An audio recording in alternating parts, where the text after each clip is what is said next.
नमस्कार दोस्तों, आप सभी का स्वागत है हमारे YouTube चैनल रोजगार ग्रुप 2.0 में।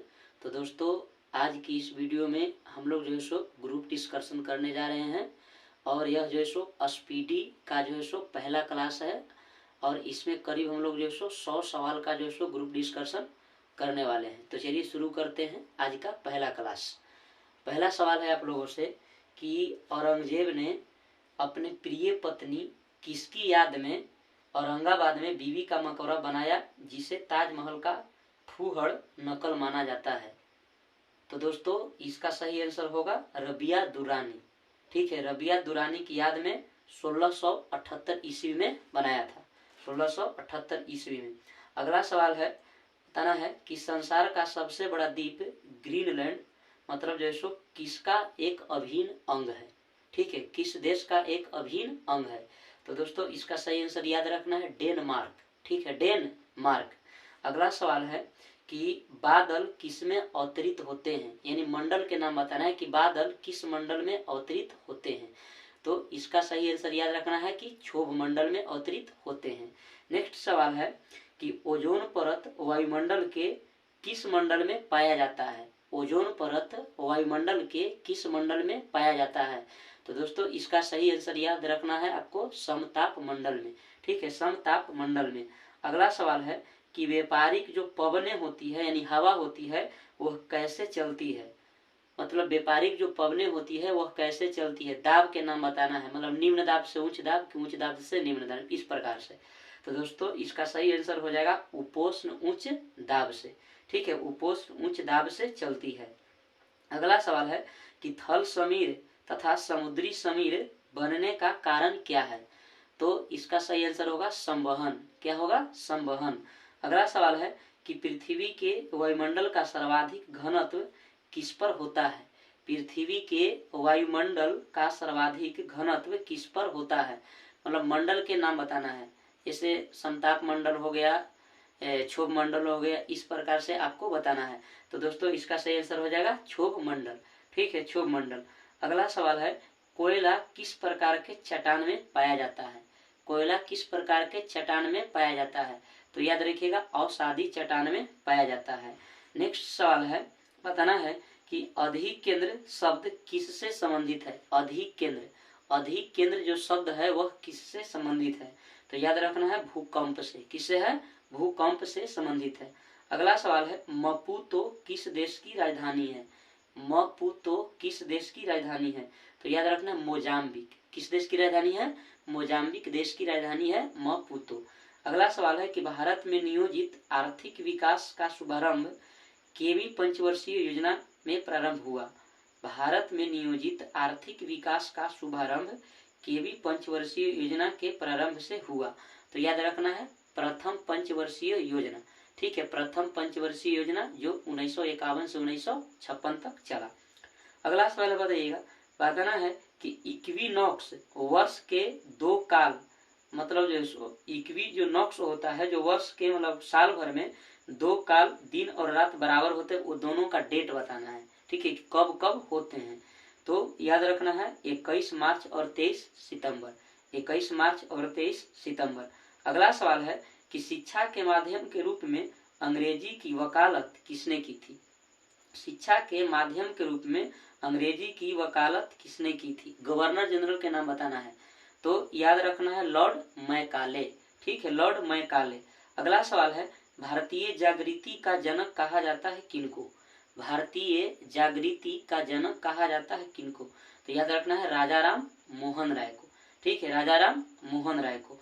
अगला सवाल बताइएगा वेदों के पुनरुत्थान का श्रेय किनको दिया जाता है। वेदों के पुनरुत्थान का श्रेय किनको दिया जाता है। तो याद रखना है स्वामी दयानंद सरस्वती को।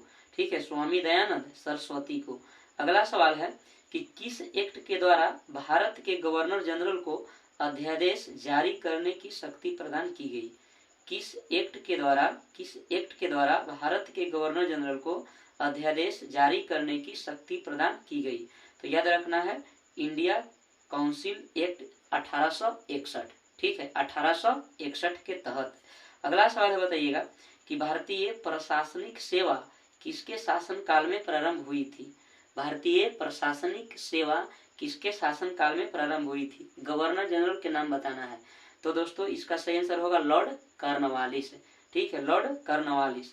अगला सवाल बताइएगा कि भारत में नियोजन की अवधारणा मतलब जो है सो किस देश से ली गई है? ठीक है, तो भारत में नियोजन की अवधारणा जो साम्यवादी देश है वह कहाँ से ली गई है? तो याद रखना सोवियत संघ से। ठीक है, यूएसएसआर। अगला सवाल है राष्ट्रीय विकास परिषद की स्थापना जो है सो कब किया गया था? राष्ट्रीय विकास परिषद की स्थापना कब किया गया था? तो याद रखना है 6 अगस्त 1952 को। ठीक है, 6 अगस्त 1952 को किया गया था। अगला सवाल है बताना है कि अंतरराज्यीय परिषद का अध्यक्ष कौन होता है? ठीक है, इंटर स्टेट काउंसिल का अंतरराज्यीय परिषद का अध्यक्ष कौन होता है? तो याद रखना है प्रधानमंत्री। ठीक है, प्रधानमंत्री। अगला सवाल बताइएगा, बताना है कि बेसाल्टी जो लावा है वह किस में पाया जाता है? मतलब कोई क्षेत्र के नाम बताना है। बेसाल्टी लावा किस क्षेत्र में पाया जाता है? तो याद रखना है दक्कन ट्रेप में। ठीक है, दक्कन ट्रेप में पाया जाता है। अगला सवाल बताइएगा कि सूर्य और चंद्रमा के संयुक्त प्रभाव के कारण महासागरों में मतलब जो सो कैसा ज्वार उत्पन्न होता है? ठीक है, तो याद रखना है कि ज्वार और भाटा। ठीक है, ज्वार और भाटा जो है सो उत्पन्न होता है, बृहद ज्वार हम कह सकते हैं। अगला सवाल बताइएगा कि यूरोपीय संघ के सदस्यों के लिए सामान्य मुद्रा क्या है? यूरोपीय संघ के सदस्यों के लिए सामान्य मुद्रा का नाम क्या है? तो याद रखना यूरो। क्या है? यूरो। अगला सवाल है कि भारत में पहला कृषि विज्ञान केंद्र कहाँ में स्थापित हुआ था? भारत में पहला कृषि विज्ञान केंद्र कहाँ में स्थापित हुआ था? तो याद रखना है पुडुचेरी में। कहाँ में? पुडुचेरी में। अगला सवाल है नंगा पर्वत शिखर कहाँ में है? नंगा पर्वत शिखर कहाँ में स्थित है? तो याद रखना हिमाचल प्रदेश में। ठीक है, हिमाचल प्रदेश में। अगला सवाल है विश्व विरासत दिवस मतलब कब मनाया जाता है? विश्व विरासत दिवस कब मनाया जाता है? तो याद रखना है 18 अप्रैल को। कब मनाते हैं? तो 18 अप्रैल को। अगला सवाल है कि संयुक्त राष्ट्र संघ के महासचिव का कार्यकाल कितने वर्षों का होता है? संयुक्त राष्ट्र संघ के महासचिव के कार्यकाल कितने वर्षों का होता है? तो याद रखना है 5 वर्षों का होता है। ठीक है, अगला सवाल है कि किस देश को प्रातः काल शांति की भूमि के नाम से जाना जाता है? किस देश को प्रातः काल शांति की भूमि के देश के नाम से जाना जाता है? तो याद रखना कोरिया। किसे जानते हैं? कोरिया को। नेक्स्ट सवाल है कि अंतर्राष्ट्रीय न्यायालय में कितने न्यायाधीश होते हैं? अंतर्राष्ट्रीय न्यायालय में कितने न्यायाधीश होते हैं? तो इसका सही आंसर होगा 15 न्यायाधीश होते हैं। अगला सवाल है बताइएगा रक्षा प्रबंधक कॉलेज यानी कॉलेज ऑफ डिफेंस मैनेजमेंट कहाँ में अवस्थित है? रक्षा प्रबंधक कॉलेज कहाँ में अवस्थित है? तो याद रखना है सिकंदराबाद में। कहाँ में है? सिकंदराबाद में अवस्थित है। अगला सवाल है कि मध्य प्रदेश में राजस्व जो मंडल है वह कहाँ में स्थित है? मध्य प्रदेश में राजस्व मंडल कहाँ में स्थित है? तो याद रखना है ग्वालियर में। कहाँ में है? ग्वालियर में है। अगला सवाल है कि बताना है कि हिमाचल प्रदेश की जो कुल्ली घाटी है, कुल्लू घाटी का अन्य नाम बता दीजिए, मतलब उसको अन्य और किस नाम से जानते हैं? तो इसका याद रखना है देव घाटी। क्या नाम है? देव घाटी। अगला सवाल है कि भारत में दशमिक सिक्के कब से प्रारंभ हुए?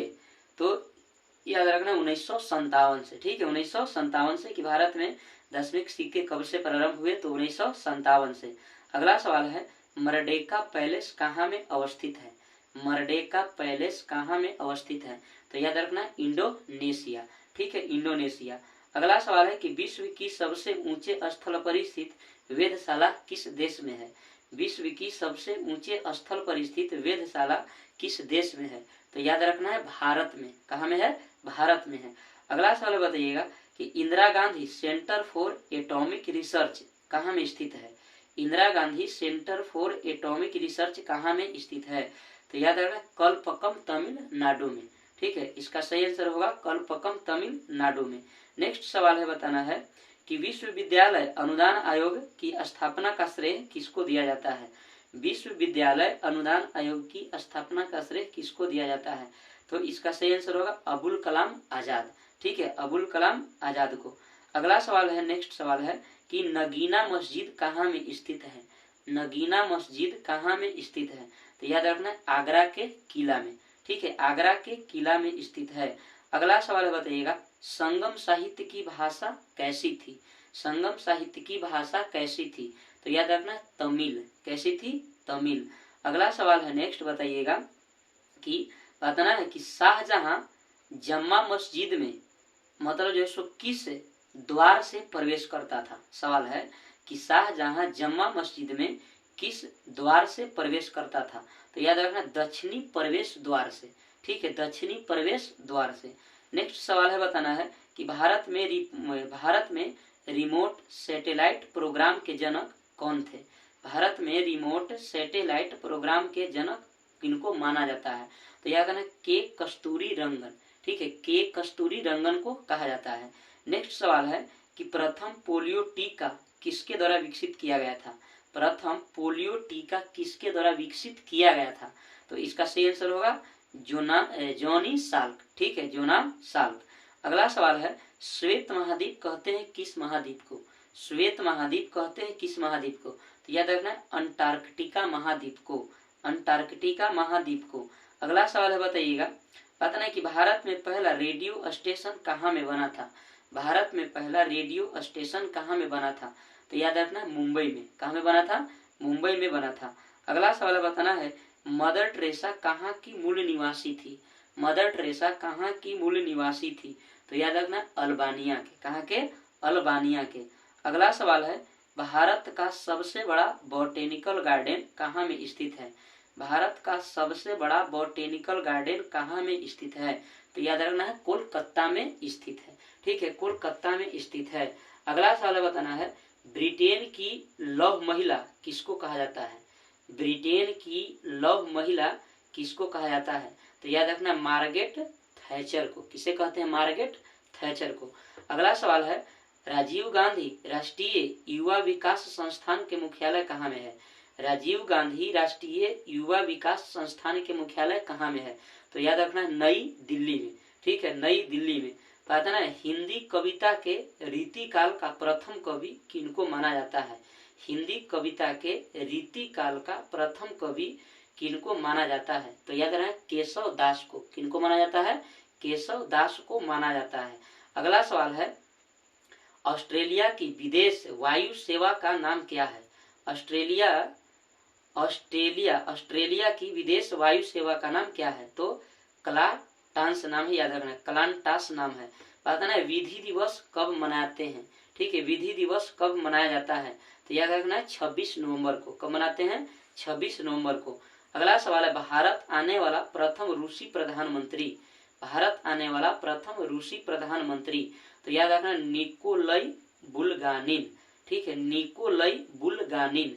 अगला सवाल है बैथलेहम कहाँ में अवस्थित है? बैथलेहम कहाँ में अवस्थित है? तो इसका सही आंसर होगा इजराइल में अवस्थित है। नेक्स्ट सवाल है बताना है अंतर्राष्ट्रीय न्यायालय के न्यायाधीशों की मतलब जो पदावधि है वह कितना वर्ष के होता है? तो इसका सही आंसर होगा 9 वर्ष के। कितना वर्ष के? 9 वर्ष के होता है। अगला सवाल है आधुनिक अंतर्राष्ट्रीय विधि का जनक किसको कहा जाता है? आधुनिक अंतर्राष्ट्रीय विधि का जनक किनको कहा जाता है? तो याद इसका सही आंसर होगा ग्रोसियस। ठीक है, ग्रोसियस को कहा जाता है। पता है मानव अधिकार दिवस कब मनाते हैं? मानव अधिकार दिवस कब मनाते हैं? तो इसका सही आंसर होगा 10 दिसंबर को। ठीक है, 10 दिसंबर को। अगला सवाल है जीवाश्म नेशनल पार्क कहाँ में अवस्थित है? जीवाश्म नेशनल पार्क कहाँ में अवस्थित है? तो याद रखना है मध्य प्रदेश में। ठीक है, मध्य प्रदेश में। पता है कि पर्यावरण शिक्षा का मुख्यालय कहाँ में है? पर्यावरण शिक्षा का मुख्यालय कहाँ में है? तो याद रखना अहमदाबाद में स्थित है। ठीक है, अहमदाबाद में स्थित है। पता है कि जामिया मिलिया इस्लामिया को किसके द्वारा स्थापित किया गया था? जामिया मिलिया इस्लामिया जो विद्यालय है उसको जैसे किसके द्वारा स्थापित किया गया था? तो याद रखना डॉक्टर जाकिर हुसैन। ठीक है, डॉक्टर जाकिर हुसैन। अगला सवाल है भारतीय सुदूर संवेदी संस्थान कहाँ में स्थित है? भारतीय सुदूर संवेदी संस्थान कहाँ में स्थित है? तो याद रखना देहरादून में स्थित है।